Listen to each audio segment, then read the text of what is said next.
Hey, what's happening guys, this is Orka from Orka's Gaming Corner and this is the review of Gears 5. I have exactly zero interest in finding out. Let's go. What the hell is that thing? Get a glimpse inside its head. You don't want to know.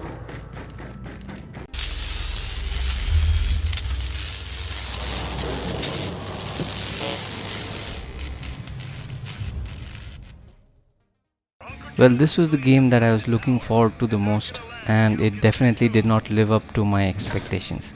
However, it's not all bad.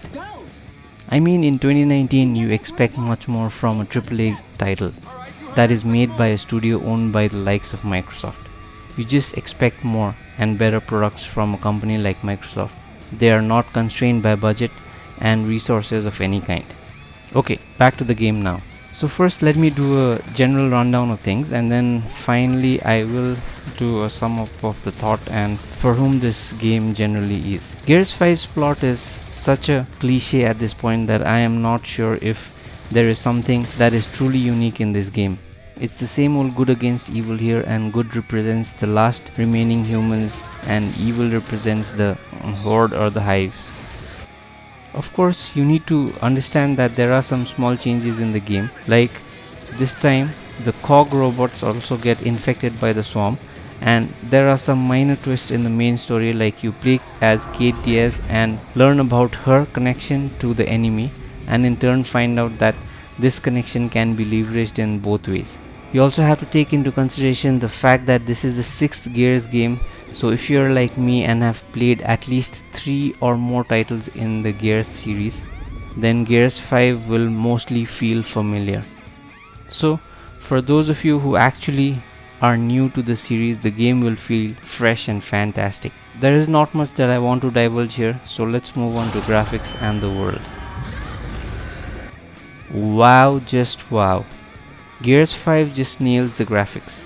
The world is detailed and beautiful to look at. There are scenes with extreme amounts of detail, especially the wreckage scenes. There is so much detail here that sometimes it feels crazy. It's like they wanted the sledge to be one of the main ways to traverse the entire world.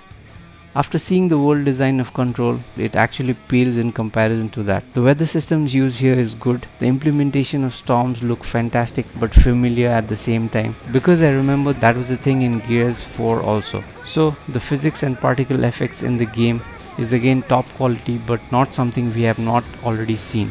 Now let's move on to gameplay, shooting and all that. I remember watching the E3 trailer and going wow when they showed Kate gliding through the snow on the sledge. When I played the game, it felt great in the beginning, but later it felt like just another way to travel.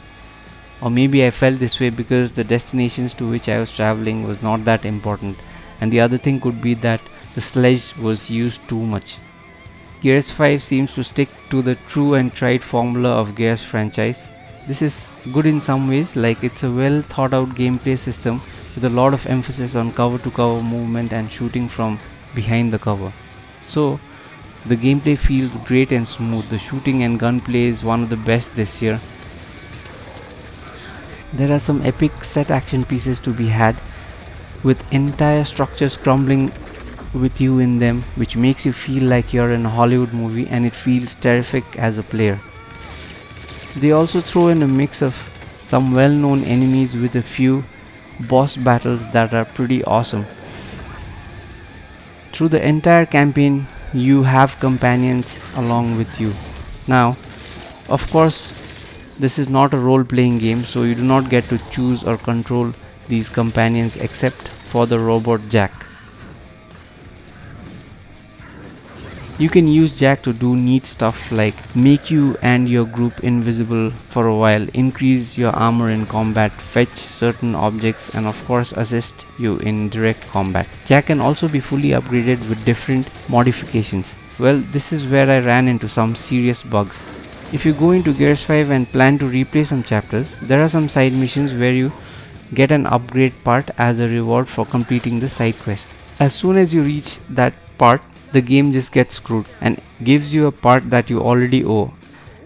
And now what happens is that you can neither pick up the part nor can you proceed further, so you need to reload the game. I'm sure they would have fixed this issue by now, but I have not tested that out. Okay, so there are some minor bugs here and there, but other than that, I feel the gameplay is fantastic. Whoa! What the?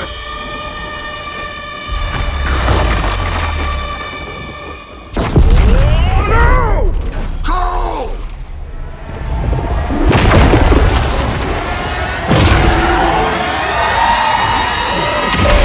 Everyone, into that Minotaur! We'll cover you!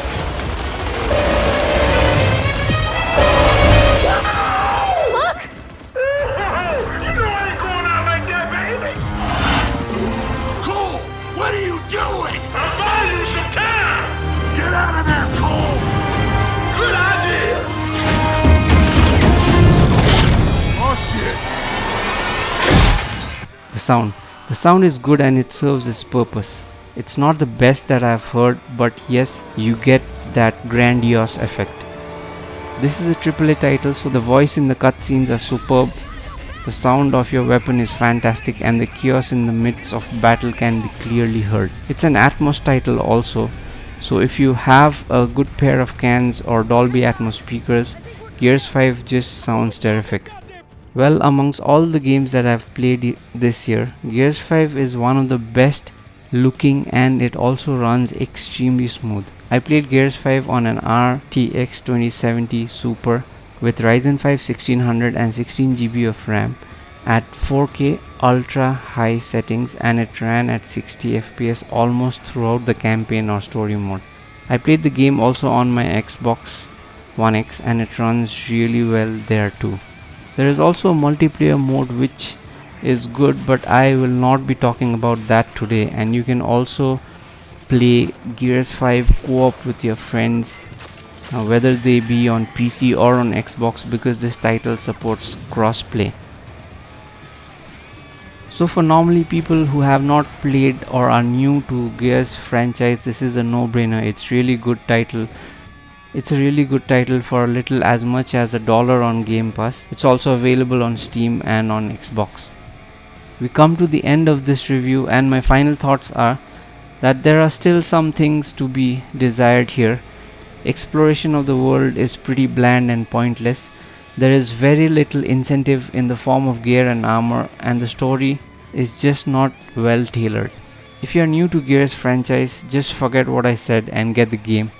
But if you have played Gears as much as I have, then either you are fine with this, with doing the same thing that you have been doing, or you want something new. If you like my content, please like, share and subscribe to my channel. Sharing helps the most, and also make sure you check the notification bell. I'll stop it right there, folks. Have a good day.